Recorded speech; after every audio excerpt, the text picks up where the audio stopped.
Long lead times are a silent killer in manufacturing.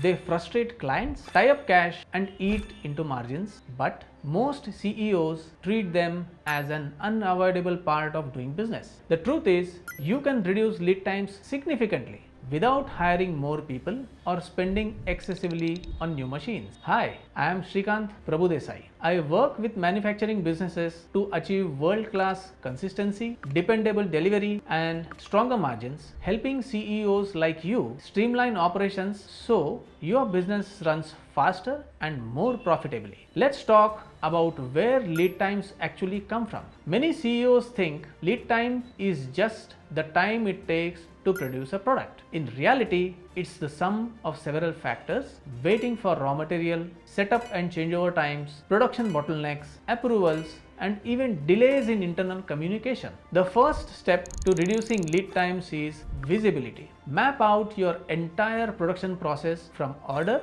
to delivery and identify where time is being lost. Often, you will find that delays are not caused by machines or manpower. They are caused by waiting for approvals, waiting for material, waiting for instruction. Next, focus on bottlenecks. Even if 90% of your process is efficient, a single slow machine, an overworked team, or a delayed supplier can hold up the entire production. By addressing that one bottleneck, you can reduce overall lead times dramatically. Another critical area is standardization. If every team follows slightly different steps or documentation practices, approvals and handoffs take longer. Implementing clear, simple SOPs and checklists can cut unnecessary back and forth even without adding headcount. Inventory and procurement management also plays a huge role.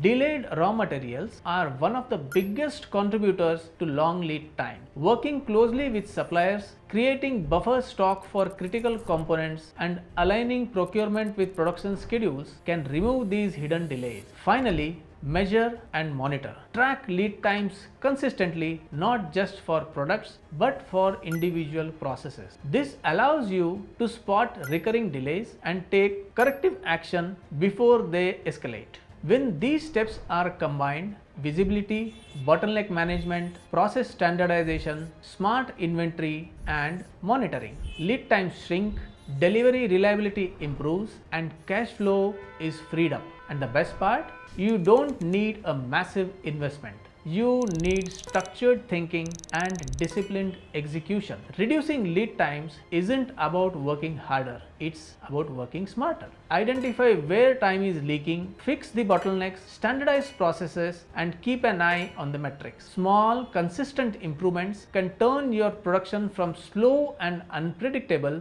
to fast, reliable, and profitable.